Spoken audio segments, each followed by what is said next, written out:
'Cause when it hurts so good, you know you're doing what you should. Hello, lovely listener, and welcome to episode 5 of Hurt So Good. Woo woo, we made it. Episode 5 and thrive. Episode 5 and more alive. Can you tell I had a lot of caffeine today? Episode 5 and arrive into your moment right here, right now.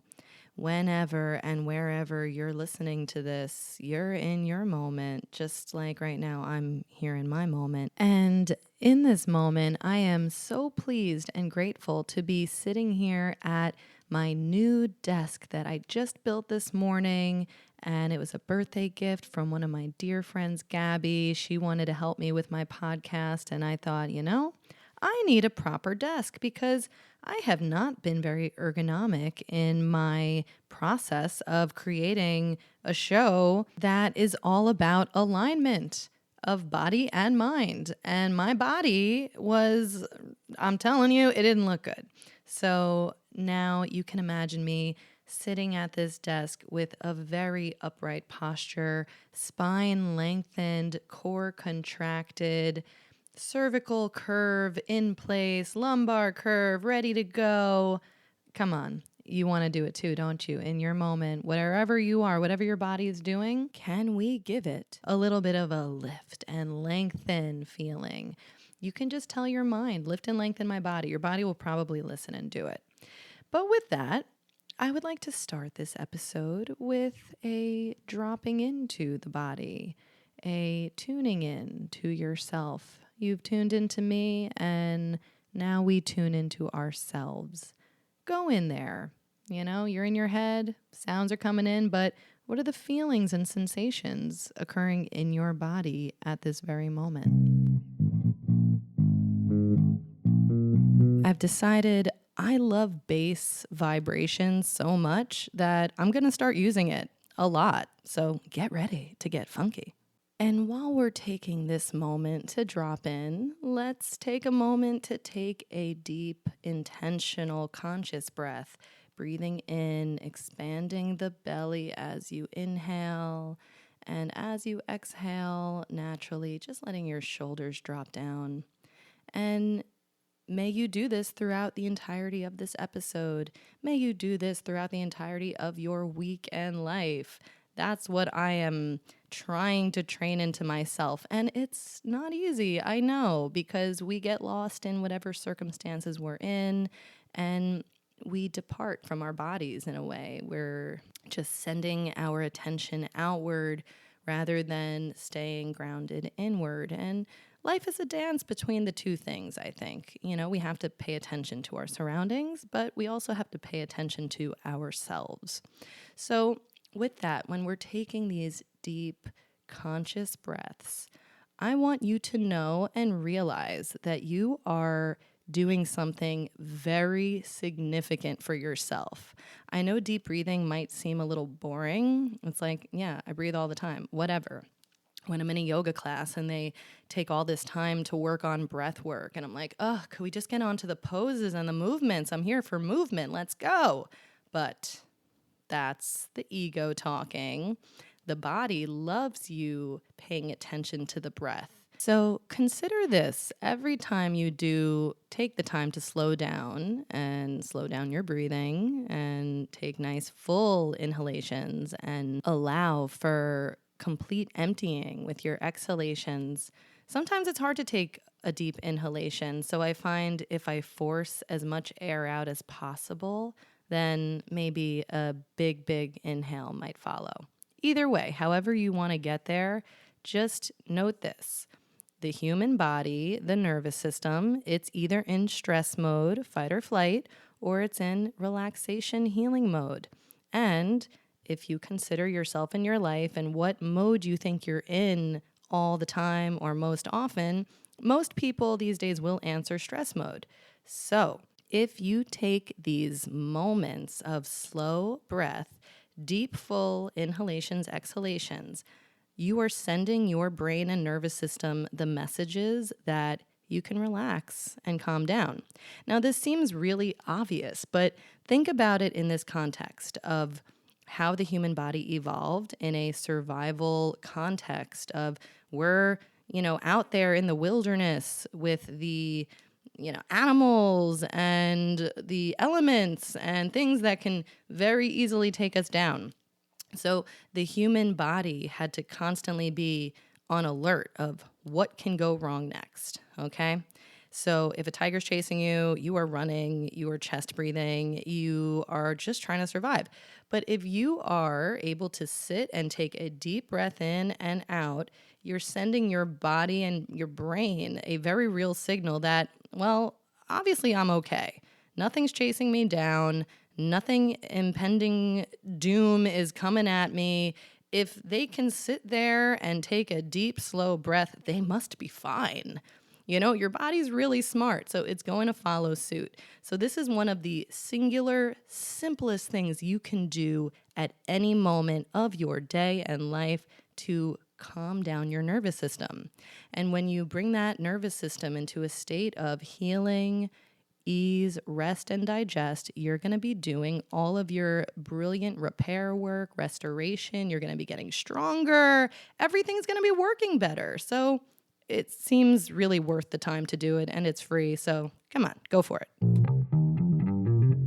It really is all about the bass and my neighbor's barking dog.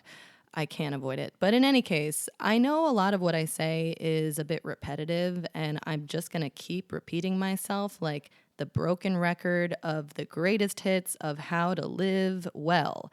But here's the thing. Repetition creates new neural pathways. So the more we hear something, the more we do something, the more we think things, the easier it becomes to do it. So I'm just going to keep on going. So with that, this is what I've been repeating to my patients all week. It was kind of an epiphany that I had when getting a massage on my birthday a few weeks ago.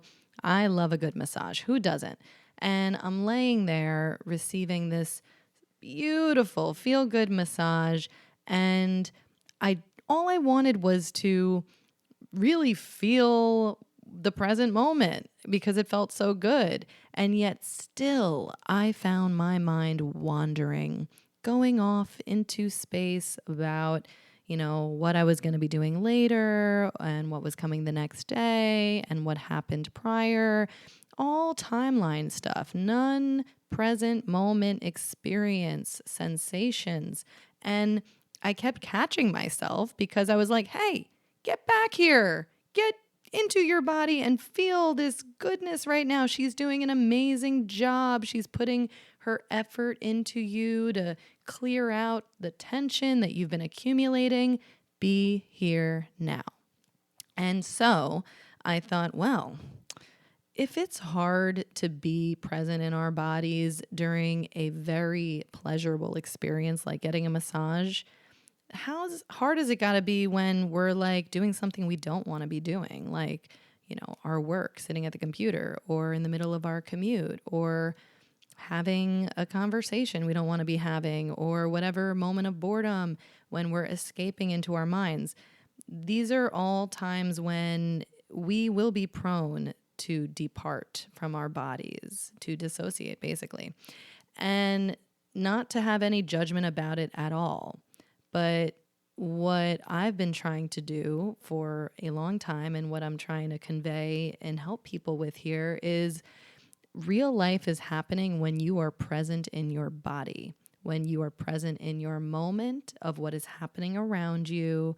And a lot of people tell me all the time that, oh, the time is going so fast. Oh, it's September already. Summer went by in a flash. This year is going by in a flash. And at this point, I'm like, I don't know about that. I think I really felt this summer. And I think this year has been taking its time. And I don't think it's gone by so quickly, but only because I have been putting more effort into being present. And when we are not present, when we're in our heads, just thought after thought, or when we're in our phones, just scroll after scroll, analogous things, then we are checked out of real life. And that's where and when time seems to go by very quickly. And when we look back on a week or a month or a year and think, where did that time go? The time was there, just your conscious awareness was not there. You were somewhere else in outer space, in the dreamland. And, that's okay. But if you want to feel the time of your life more, and if you want to be able to be more present, to experience all that there is to experience in this life, then we have to practice this mind state of being present. And whatever we're doing on a regular basis is what we're practicing. And so, what I was offering to all of my patients this week, and what I will be offering from now on forever, is when you're laying down on a treatment table, whether you're about to get an adjustment or a massage or acupuncture or any kind of body work. Side note, there is a time and a place to dissociate. If you're on a table about to get a proctology exam or waxed, get out of there. Leave your body, all right? It'll be okay. It's in the hands of a trusted professional. But when you're on a table getting something pleasurable, stay with yourself. You're going to like it. You have someone there doing something to your body, and you're going to be feeling physical sensations. So we have a sensory stimulus, the sense of touch, that is going to be potentially helpful in keeping us anchored in our body in the present moment. And so this could be a really helpful tool to leverage to better practice being present. So can we do that with the podcast? We're using another sensation of sound, auditory stimulation. Here you are in your moment. You're listening to me. Can you also be aware of your surroundings using your eyes? Or you can close your eyes. And can you also be aware of the feelings and sensations that are happening in your body right now? If you drop into your body, are there any body parts or areas that are calling out to your attention? Or do you feel like one cohesive unit? Because if you do, mazel tov, you're blessed. And that's awesome. And you must be doing good things for yourself. But if you do feel separate body parts calling out for your attention, then likely that is your body saying, hey, pay attention to me, and I'm feeling really tight, and can you stretch me or strengthen me or hydrate me or do something to bring ease to that area. And sometimes it's difficult to figure out what a body part needs. And for that, that's when you might need to go to a professional body worker to help you. But I also want to empower you with the knowledge that you are the greatest healer of you. And any body worker, healer, doctor that you go to, they're just going to help you along, maybe give you some new insights or tools, or, maybe you do need an adjustment of something. But after a decade of doing it, all I know is that I am only the facilitator. I am not the actual healer. The human is the healer of themselves. So with all that, I will use myself as an example that might be helpful for you. So I have been feeling some discomforts in my body in the past year or two, or, it's been a chronic, long-standing thing of, all right, I've got this left shoulder neck tension thing, and I know it's due to the ways in which I am working, and I have shifted that. But so I started seeing this chiropractor, and he's amazing, and he has immensely helped me. I was seeing him twice a week to really get at the issue, and I'm not feeling the pain anymore or the tingling in my hand, and I'm feeling more mobility, and it's been wonderful. Now I'm going once a week for maintenance because I'm still encountering stressors in my life, and mainly because these issues have been accumulating in my body for 30 plus years, and I am now finally getting them taken care of properly. So it takes time. With that, This past week, I was feeling a little achy and tight in my back and my upper and lower back. And I'm like, oh, what's going on now? And then I'm like, I know exactly what's going on. I did an intense workout on the Saturday prior. I didn't do sufficient recovery work after, meaning foam rolling and stretching. And so, even though I'm going to my chiropractor, it's not on him to make me feel good. He's only setting my structure right, but that's only one component of a well feel good body. And I know what I've been ignoring. I wasn't giving my body the time it needed. And I was just running around, going about my business, trying to get everything done. And then there's the weekend and then back to work, and now I'm at a computer typing and I'm adjusting patients, and oh, my back's hurting again. When I got home from work that night, I was like, I need to give myself the time. And so now here is the recording that I did just after I gave myself the time that night this past week. And if my voice sounds a little more lethargic, less energetic, it's because it was after a long work day and it was late at night. But I was like, I need to record this right meow. So here that is.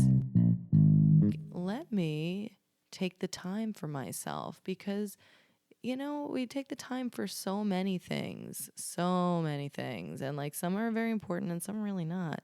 And how much time are we taking for ourselves in a very real way of our bodies? And so I got down on my yoga mat, I got the foam roller out, and I just usually I'll start in a child's pose and see how that feels. And it felt really tight. And then I just kind of followed along in the ways that my body felt it needed to be released and stretch and open up. And I've been doing yoga for over a decade, so I guess my body knows the language of yoga, and so I can listen and move in that way. Maybe it's not as easy for everybody, and for that I urge you all to do more yoga, because yoga, I think, is the answer to so many issues. And I say it all the time to people, I said it at least 3 times today, that yoga is like brushing and flossing your teeth. And I'm like the dentist, or any chiropractor is like the dentist. So if you do, or a body worker is like the dentist. And so if you do the yoga, if you keep that regular body maintenancing, then you won't need to see us as often. You won't have as much discomfort in your body. You're going to move more fluidly and you're going to have a greater mind-body connection. What else did I say today was like brushing and flossing? Oh, planking, having a strong core. I honestly think is the most important way to not have lower back pain is make sure your core is so strong, and just do a plank a day and try to build your time. And throw in some glute bridges while you're at it, and maybe some bodyweight squats, and maybe a downward dog, and maybe a forward fold, and some cat cows, and the whole gang. It's good to have like a routine, a way that feels good for your body to reset and feel like one cohesive unit, because that's really the goal, isn't it? We don't want to feel disjointed and a bunch of separate parts that clumsily try to move through space. No, we want to feel fluid and like one whole unit that can move with harmony and ease. And so that's what we're going for. So in this next part of my real-time reflection from earlier this week, I am going into a conversation that I had with a patient that day that feels relevant to this topic. Patient comes in today and complaining, something hurts. And I'm like, all right, so, how have you been doing the past few weeks? Like, what kind of daily movements are you doing? What's your hydration like? How are you eating? Are you doing those stretches we talked about last time on the regular? And, the answer was just like, no, I haven't been doing anything actually. And I'm like, okay, well, you don't need to look so apprehensive then. I'm like, that's actually great news. I love that. And they're like, what? Yeah, because that means there's so much basic, easy stuff you could do to feel better. Like if you were telling me that you are eating awesome, you're stretching and strengthening every day, most days, and you're like doing all the right stuff and you still felt pain, then I'm going to start getting worried. Then I'm concerned. But if you tell me you're not doing any of it, I'm like, this is so easy. Like, just start doing something. You don't even have to do all of it. Just pick your favorite one, all right? I took the time to go into this whole spiel at the beginning of episode 5 because this is a mind-body episode, and I think I've been talking a whole lot about mind, and we will continue to, don't you worry. But we have to keep oscillating between that and body, and we must always keep reminding ourselves to take the time for our body, because nobody is worth your time more than your body. Your body is doing everything for you. Everything. It's keeping you alive constantly, every millisecond of every day. It never sleeps. Like, you go to sleep, your body's still on. It's working. It's doing all its repair work. So give the body some time. Okay. With that, we are going to transition into the next segment of this episode, which is very exciting. Some of you may have been wondering, the cover art for this show says "Hurt So Good with Dr. Mac and Friends," but thus far, it's only been me, spieling on and on and on. And some of you may be wondering, does she even have any friends?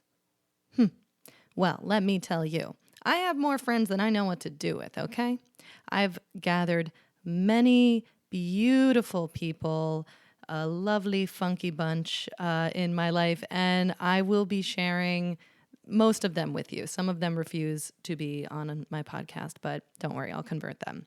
But with that, I am very excited to say that on this episode, I will be doing my first interview and featuring one of my friends, who happens to be my sister. Now, some of you may be wondering, does she even have any friends she's not related to? And yes, many, many friends I'm not related to, but we're going to start with my sister because she is a lovely, interesting, wise human. She is a yoga teacher extraordinaire. She has been instrumental in making me into the person that I am today. And because about 2 weeks ago, we were sitting on a beach in Cancun, Mexico at a Club Med resort where she was working for the week teaching yoga. And I had the pleasure of being her +1. And that was also my birthday week. And we had this wonderful conversation on the beach that I recorded that I will be sharing with you. But first, there's more to say. Of course, there's always more to say, but here's a little backstory. All right, so we are going to jump into what I've been wanting to talk about for over a week now, but I had to wrap up episode 4 before I could start something new.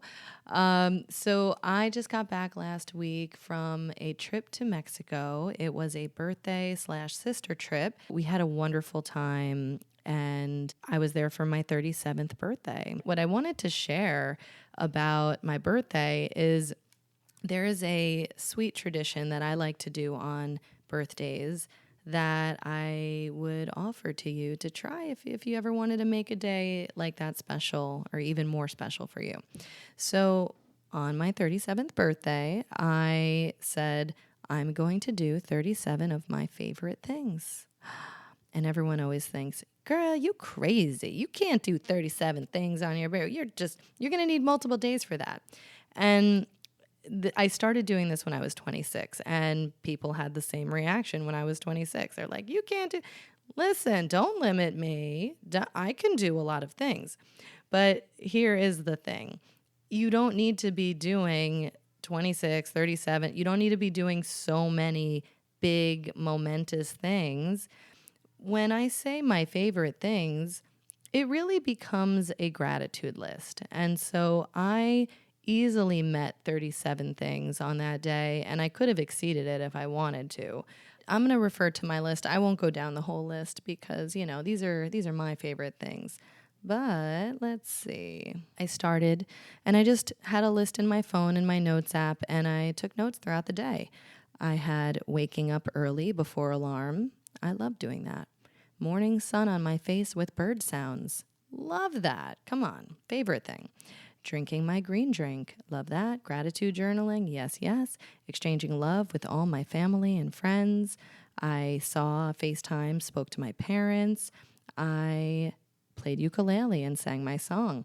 I drank fresh green juice that was freshly juiced for me. Oh my God, I'm seeing now my morning coffee was not even on this list. I didn't even include my morning coffee. And I remember the coffee that day because I'm at the resort. I had a nice latte made for me. That didn't even go on the list. Oh my God. I mean, I exceeded it.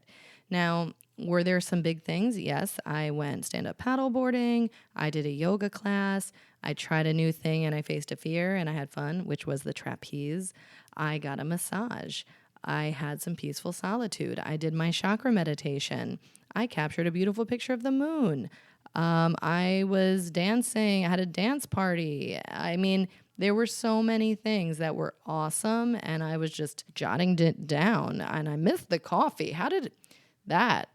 That might be growth because normally coffee is the very first thing that I think about. But, that's one area that I do need to grow in because I know I should not be so reliant on any substance to make me feel whole and good.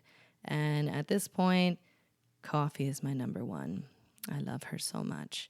But I love me more. And a note from future Mac editing, past Mac, is that's okay. If I want to enjoy coffee every day for the rest of my life, beautiful. Nothing wrong with that.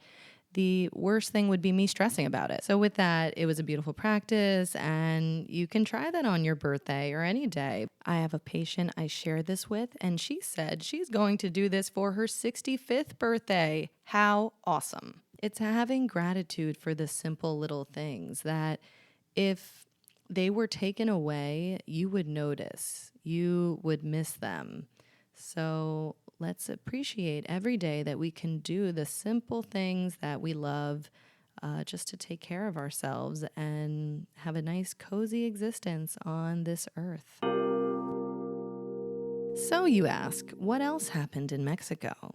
Well, let me tell you. I conducted my first podcast interview that I'm excited to now share with you because it was such a fun conversation. And what I hope is that the frequency of fun and joy is coming through in this recording. I hope you feel like you were there with us in this lovely moment. And something I love so much about this conversation was the flow and how we wound up getting into a discussion of the book, The Four Agreements by Don Miguel Ruiz, which is one of her favorite books.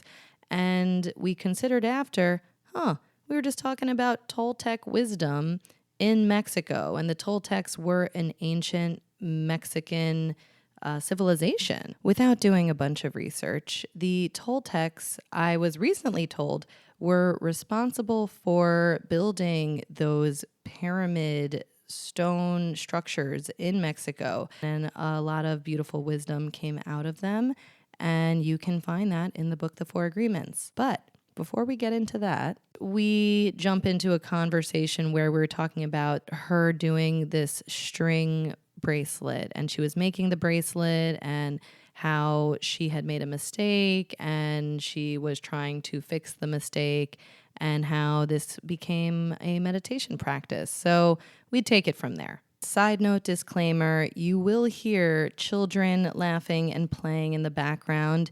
It's because we were sitting on a beach and that was the beautiful moment we were in. And I hope you enjoy. And I wonder too, why did I make the mistake? I must not have been that mindful at that moment. I was tuning into the conversation and other stuff. And now, I kind of was brought back oh no, how'd that happen? Because my mindfulness. So this requires such it's attention. a meditation, actually, to do. There's so many activities that can become a meditation. You don't have to be sitting still on I like a moving cushion. meditation. Yeah. Yeah. It's doing the dishes. is a moment where you can practice the meditation. I actually love meditating while doing the dishes. Absolutely. Just being you can there. Get lost in the moment there. That's right. But also, like, I like, you know, there are opportunities for gratitude. Like, oh my God, I'm so grateful for this running hot water. This is great. Because sometimes you go camping and it's like, yeah, you realize everything's harder. Exactly. You have so much more work to do. Yes. It is hard. Camping is hard. Camping is hard, but it makes you really grateful for all of the luxuries, the amenities that we have that we don't even think of as luxuries, but running water, a hot shower, cushy bed. Yes. Yes. Yes. Who are you? Who are you? I'm sitting here talking with Jennifer, my amazing sister. Oh, who am I? Who are you? Why am I here? This is my first podcast guest. Who is this other voice that sounds like me, but it's not me? Although I don't sound, my voice is a little bit, I got that, like, you know, that Phoebe Buffet, like so raspy, do I jazzy. A little bit. So we both sound like each other. We've been a little bit exhausted in the best way. That's right. We've been living and experiencing. Absolutely. So who am I? Who are you? I'm your sister. You're my sister, primarily. I mean, you know, to me primarily, but who are you? I'm a being. I'm a human being. Not a human doing, although I am doing this bracelet right now and I'm loving it. Well, you're a human being that's doing. I'm a being that is doing. That's right. And you're a yogi. I practice yoga, and we're practicing yoga right now just by thinking about yoga and thinking about being mindful. And what are we doing here? And I'm teaching yoga. That's how we got here. Yes. And where is here? Where is here? Well, be here now. Be here with us in Cancun, Mexico. Yes. We're sitting on a beach looking out at this gorgeous water where the Caribbean Sea meets the Gulf of Mexico or America, whatever you want to call it. And it's this calm, lapping water with fishies and seaweed known as sargassum. Really? That's what it's called, sargassum. What? Not to be confused with sarcasm. Or orgasm. Hello, hola. Oh, hola. Muy bien, gracias. Do you want any bebidas, any drinks? Okay, fine. Yeah. Okay. Do the passion for margaritas still? We would love 2 of those. Amazing. Muchas gracias. Amazing. All right. What a blessing. Yes, Thank we you. just got service here on the beach. Gosh. We're sitting underneath a straw umbrella with the water coming up to us. Talk right about at our luxury. Feet. We are so appreciative. I mean, there's so many levels of luxury, right? It could be as basic as running water, and it could be as complex as a gorgeous, all-inclusive Club Med resort. Where we're getting service. So it was unexpected. I wasn't even expecting service here. And now we just talking about gratitude. And then it comes. Right? We're magnets. We attract because we are so appreciative of all the things. Exactly. The little and the grand. That's right. That's right. So we magnetize that kind. I mean, he literally just came down and walked to us and then walked back. That's right. He didn't go to Universe was like, hey, they're thirsty. They're talking. They're spieling. Give them a drink. Loosen them up. Loosen up their strings. Oh, my goodness. Okay, so these silly gals on the beach, we got some drinks, and then we spieled on, and I'm going to skip forward because it was a lot of silly nonsense. But we were talking about, in summary, meeting some friends there on the beach by us being loud and being ourselves, and we caught the attention of this woman and we wound up connecting and having a lovely shared experience all together. So this is what came after that. Truly, as cliche as it is, your vibe attracts your tribe. It's so true. And so like we were just being our vibe and amplifying, because when we're together, we amplify. We do. We really, that's get really loud. Word. You and I get loud. Loud. That's why we're losing our voices. We're losing our voices. We decided, my kids, they're here, they're nonchalant. We are chalant. We're chalant. We're totally chalanting. Yes. We're very chalant. We're not shy. We're not bashful. And we're not like apathetic. Yeah, we don't play cool. No. We're not cool necessarily. We are cool. We're so cool because we're not playing cool. We don't have to be a facade. There's no facade. Some people that I think that they're so cool because they just have no emotion or no, like that's cool. But what is really cool? What exactly? Is showing like, is it what society says yeah, is cool? why is that cool? It's ridiculous. That's like, to me, that's the opposite of That's cool. the opposite. But like cool is almost being dorky and out there and just Exactly, yourself. being That's yourself. the coolest. And you know, sister, like, I love you so much and I thank you so much because you made me cool. Yeah, because I love that. I grew up watching me being the biggest, silliest dorky. Yeah, just like being your silly self. Yeah. And you always actually, like, my high school yearbook quote was something you would say to me. What did I say? What was it? Do you. Do you. Do you. Do you, Ruse. That's it. And so she would always just be like, just do you. Just do you. And I was like, okay. Okay. But, like, I had to figure out who I was. Who is you? Who am I? And we're still, we're always evolving. Absolutely. We, at the me here now. Me here now? The me here now is not necessarily going to be the same me in a year or in 10 years, but there's still going to always be this piece of me inside. Just like there's always, the 15-year-old is still inside me. The 10-year-old, every part of me is still there, but it just keeps growing. Well, I remember, absolutely. And that's, again, the different layers of a human.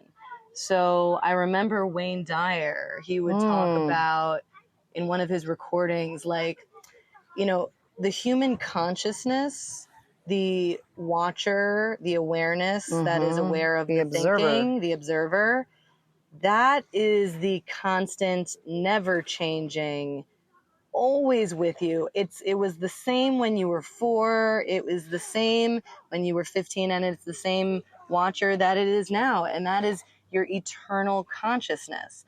What is evolving and changing and growing is your mind, your thinker, and it's your filter system and how you can perceive and interpret the world. And that should be upgrading every year. So true. It's your software. That's why, I wonder, I'm always thinking, at perception, was I doing this at 4?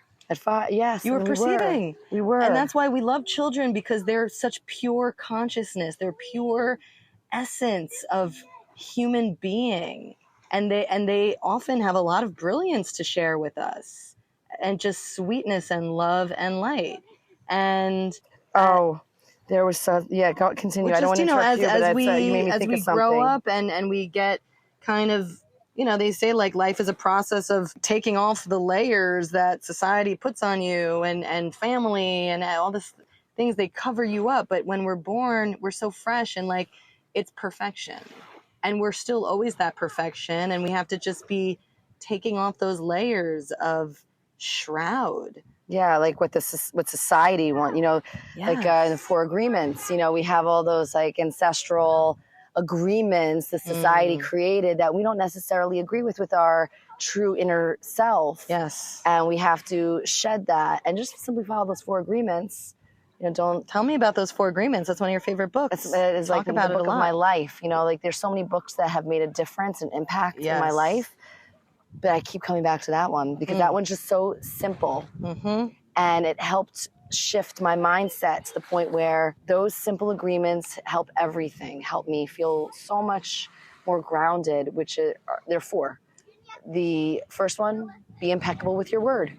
Say what you mean what you say. And the words you use are so important because it's your message to the universe. It's what you put out, you get back. Yes. If you're not saying what you really mean, if you're being inauthentic in any way, that's why I don't like phony. I don't like any of that stuff. Like, just be very true and straightforward. And that's okay because the universe will give you back all that good stuff. It's, and speaking of sarcasm and sarcasm, there's a time and place for it. Oh, yes. Love that. Ultimately, it's somewhat of a form of could be passive aggressive, or it could be like you're putting out the wrong message to the universe. Yes. So if something happens, like you spill something or something, whatever it is. Oh, I love that. Oh, that's great. Yeah. Well, then you're telling the universe that's great. Totally. And maybe if you don't want to attract that again, just say what it is. But true. Also, it's protecting you. So things that are happening to you that you don't love, that's a form of protection. It's a lesson learned. And look at this, our delicious Oh, margaritas. they look so beautiful too. That looks Thank amazing. you. I like these glasses. Thank you. So Thank you, amazing. sir. Appreciate it so much. Thank you so much. Cheers. Gracias. Salud. Cheers. Salud. Cheers. So, but wait, that was the little first interjection on sarcasm, because yes, it could be used in a way that is a bit negative in energy. A little, it kind of has maybe a nonchalant kind of energy of like, that's too cool. Yeah, too cool. But I have a very concrete example of myself using sarcasm, I think, in a way that's just funny. And it could be funny. It could be very funny in a way to express humor. You know, I was on a date with a guy, and we were talking for hours, 5 hours. We had such a wonderful time talking. And so when we were saying goodnight, and, you know, I might have asked, I was like, so do you want to hang out again? And he was like, yeah, of course. And I was like, well, I don't know. We didn't really have a lot to talk about. And that was sarcastic. Which was funny. I thought, it was like being coy and funny. That was coy. Yes. That was playful, a little flirty. Yes. So there's a time and a place, Time and place for that. And, the way it's the intention. The intention behind our words. Intention is everything. And so words are so powerful. The word creates your reality. Your word is your wand. I love That's what that. they say. The word is the wand. And so when we use our words, we cast spells. That's why they call it spelling. Spelling. Oh my God. I didn't make that up. I know, but I love it. I've heard it before. I think you must have said it before. It's so good. And I love it. And it's so true. And so being impeccable with your word. And I truly embody that. I just say what I mean and I mean what I say. Yeah, she does. Yeah. And you know what? This way, no one has to ever wonder. That's right. No one ever has to wonder about me. No. I wear my heart on my sleeve. That's right. And if everyone did that, I think the world would be a really great place, where we didn't have to wonder so much or what people think. And absolutely. We don't need to read minds. No, we're not. No one is a mind reader. I mean, we can read body language. We can read energy. We're energy readers for sure. I mean, trust your gut, trust your intuition, because that energy is probably really on point, Absolutely. And you don't have to drive yourself crazy. Being like, well, if you're starting to feel that, it's probably true. 100%. But also, but then we get to the second agreement and the third agreement, that kind of segues nicely, transitions nicely into. Well, the second agreement is don't take anything personally, which for me has to be the hardest thing as a very sensitive person growing up my whole life. I took everything personally, and I still, it's hard not to, but it's not about you. That's right. That's just it. It's about the other person. Exactly. Anyone's actions or what they say is all what's going on with them in their world, and you don't need to attach to that in any way. You don't have to take anything personally. All it does is it shines a light, and it creates clarity of where they're at. Yes. Where they are. Don't take it personally. That's right. I love the saying that reminds me, hurt people hurt people. Oh, yeah. So if someone is saying something hurtful or offensive, it's only because they're hurting inside. Yeah. So send more love and light that way. Exactly. If you're love. You're hurting. I'm sorry you feel that way. I have compassion for you. Yeah, I feel bad. I'm sorry you feel that way. I hope you feel better. That's right. So the third agreement helped me anyway overcome the taking things personally, because I know I'm not supposed to take things personally, but how are we supposed to do that? Well, of course, like I just said, it's about them, and that we have the smoky mirror. That's what they talk about in Don Miguel Ruiz's book, the Toltec wisdom of the 4 agreements. And we're in Mexico and Riviera Maya area, and Yucatan area. So how perfect that we're talking about this here and now. On Makes point. Sense. But the smoky mirror is what we all develop. So throughout our life, things happen, our own experiences that create our perception of things. And so when I say don't take it personally, that's about them, because they're looking at things through their smoky mirror, and you're looking at things through your smoky mirror. And all we can do is clear the smoke. Yes. Try to clear that smoke. Clean your glass. Clearly. Yeah. Unfog it, make it so that it's crystal clear. And you do that through the work, through meditation, through mindset. and through understanding that this is what it is. It's the smoky mirror. That's all it is. So with that concept now, understanding don't take things personally, the third agreement is, drum roll, there we go. I like that. That's your heart chakra. Chest. Yeah. The heart chakra right there, drum roll. Yeah. Yum.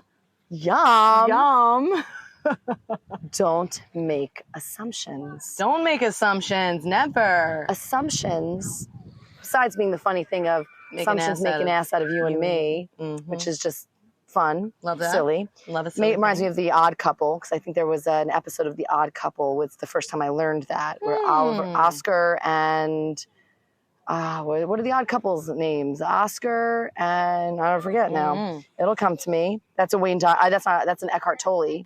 For those who are not yet familiar, Eckhart Tolle is a beautiful human. We love Eckhart. Eckhart wrote The Power of Now and A New Earth, and The Power of Now was the very first book I ever read. I was 20 or 21 years old, and well, it wasn't the first book I ever read, but it was the first book about the mind and thinking that I ever read that opened up my perspective to, whoa, maybe I'm not my thoughts. And it's been pivotal, life-changing. Love Eckhart. We'll get back into him eventually. Eckhart Tolle helped me. It'll come to me. I picture like a little man in my subconscious, a little guy, a little being. Eckhart?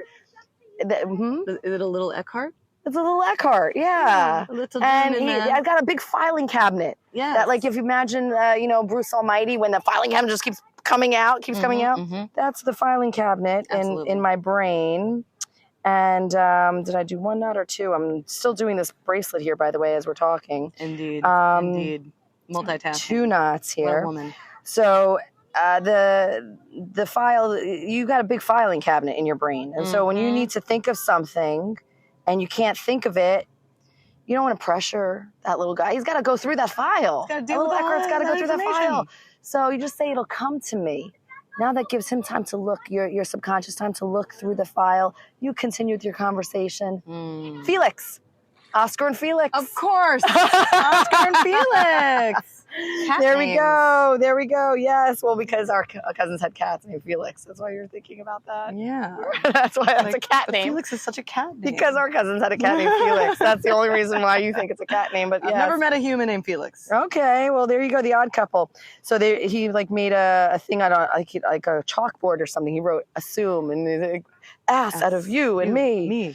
So anyway, don't make assumptions. The other thing about assumptions is that they're just stories. They're made up stories that you're telling yourself, that you're now believing.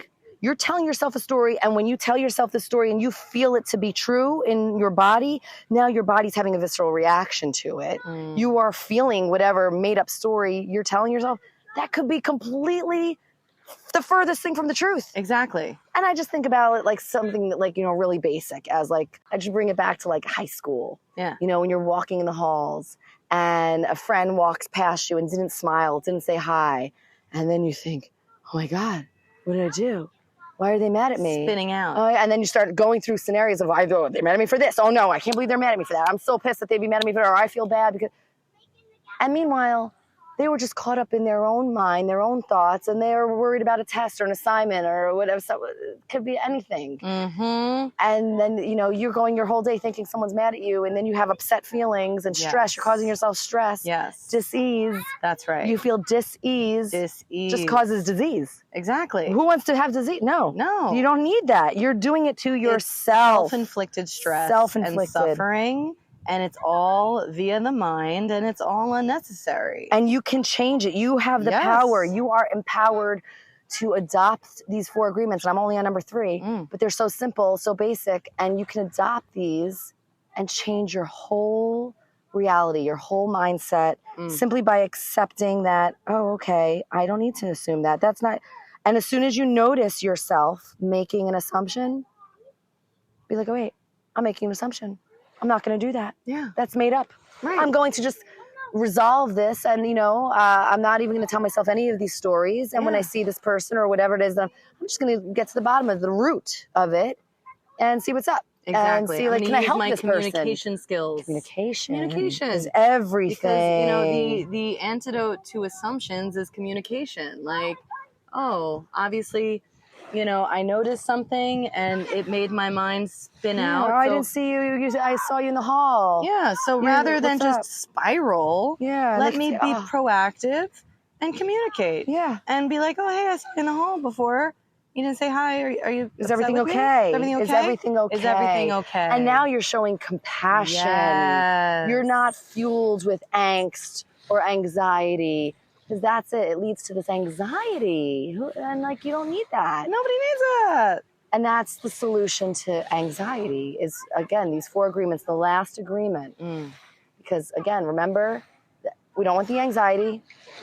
The last agreement is great for this. Gratefulness. No, it's not gratefulness, but it is gratefulness. It's great for this. Great for this. Great for this is great for this. Be grateful for yourself. Yes. That, the 4th agreement, always try your best. Oh, yes. I love that. So simple. So simple. So if you can remember, people, you're your own worst critic. Oh, yes. No one's criticizing you as much as your own self. No one's looking at you. Everyone's worried about their own self. Yes. They're not really focused on you. And you're blowing it up to be bigger than it is.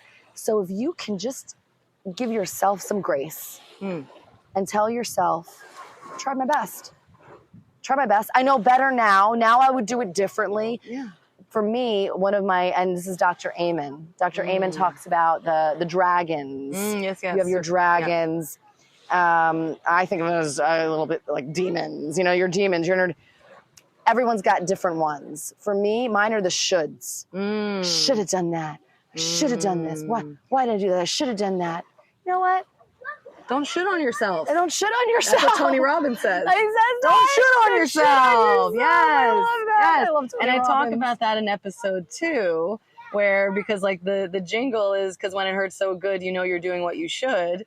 And I'm like, let's talk about should. Let's talk about the should. Should gets a bad rap. Okay, because you can have a positive spin on the should. Yes, there's the yin and yang to everything, and there is a dark side to should of don't allow it to be a source of you beating yourself up. Yeah. Allow it to be a source of learning and in growing. And then in motivation. I should get in the water right now. Yes, exactly. And now I'm going to be motivated to.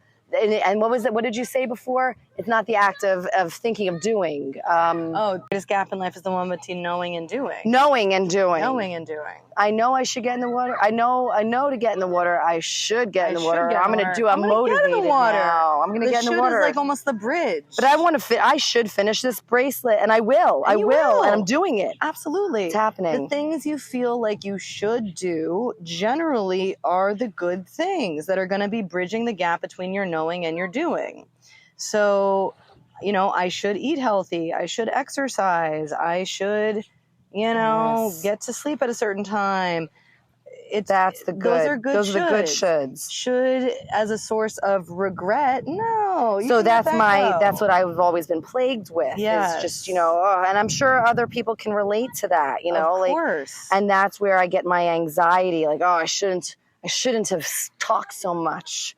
Shouldn't have, why did I say that? I hope they didn't think this. I said that, and they probably took it like that, and I didn't mean it like that, or whatever it is. Yes, of course. And I'm letting go. Just letting go.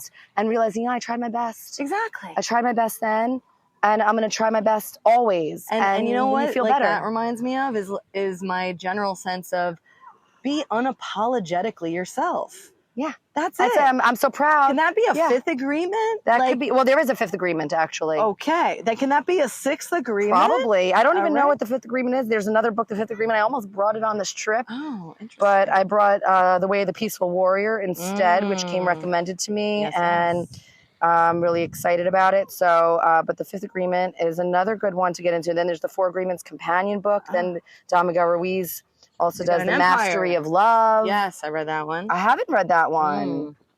I have that one. So these are all great books, and we've mentioned so many great teachers who've inspired us, who've helped us. Yes. Help shape us. Resources.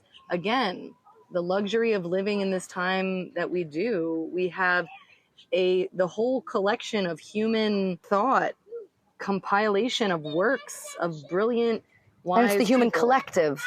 It's that collective consciousness. Exactly. That they're telling us stuff. Even in Rick Rubin's book, we're listening and we're reading it, and it's almost like, duh.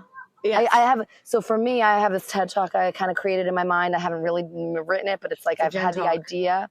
It's a Jenn Talk, and it's the duh moment. The duh. Duh. D-U-H, duh. Yeah. And most of those deep... You have a bug in your hair. Oh, maybe it's my new friend. Let me see. It's not your friend. It's not my friend. It's definitely not my friend. Get rid of it. Ew. So the duh moments happen like where it's like this deep wisdom and knowledge that we've come across through these amazing teachers who are just teaching the collective consciousness of what we already know. Yes. We already had that wisdom within us. Right. When we read it or hear it, we're like, oh, yes, duh. Yes. Oh my God, I feel that truth. I already knew it, but like resonates in a deep place of knowing. The way animals, they just know how to do certain things. Yeah. Because they have that collective, like, evolutionary, their ancestors did it, and they just know how to do the thing. Us too, as humans, we're the same as animals. And we just have these deep truths, knowledges embedded in our hardware. But we have to access it through our software. Yeah, I love that. Yeah, and the software is the mind and the thinker. And it's like you kind of have to get your thinker trained up and on board with your amazing hardware. And we have so much distraction and stimuli that deters us from the truth, from the primal source of knowledge. Primal. Yeah. Just primal. Primal. I just want to get like ape with you. Let's go ape Let's go ape shit. I think my margarita kicked in. Well, friends, wasn't that fun? Nothing like a conversation between sisters and getting funky and weird. So with that, we didn't talk about all the things that I wanted to with her, being that she is a yoga instructor and a holistic mother, and there was a lot more to cover. And I rhymed, incidentally. So I will have her on again. She'd be glad to do another one with her voice not all scratchy after teaching 2 yoga classes a day and, travel and all that. So we will feature Zen with Jenn again. Oh, look, I rhymed again. I love it. In any case, just to review our 4 agreements conversation. Agreement 1, be impeccable with your word. Agreement 2, do not take anything personally. Number 3, do not make assumptions. And number 4, always do your best. I like that it ends with an affirmative statement. Always do your best. And as long as you know you did your best, then you have nothing to question or feel bad about because you know that you showed up as your best self. And we keep developing our best selves as we go on in life. That's what we're here doing. That's why you're listening to this. That's why I am creating this, because we're all in the process of trying to become our best selves, and that process never ends. How exciting that, we should look forward to aging. I loved that I turned 37. I love that one day, God willing, I will turn 88 and 102, because each year I'm going to become better and better, and you will too. So we have come to the closing of episode 5, and let's take this time to once again drop into the body. Take note. How are we feeling? How are you feeling? What's your body doing? What's your positioning? How deep and full are the breaths you're taking? And can we go even deeper? Oh, we're sure going to try. I am excited to see what episode 6 brings. But with that, a shout out to subscribe if you love this show, whether you're listening on Apple Podcasts or Spotify. So far, that's all I'm on. And feel free, you can follow me on Instagram at Dr. Max Got Your Back. There's a period somewhere in there at Dr. Max, period, got your back. You can also email me at connect@drmaxgotyourback.com. And that website will be going live very soon. For now, the website will be featuring just information about the podcast, but eventually it will be offering various programs, courses, and certainly my own hands-on bodywork services, as well as coaching services. So it's all coming.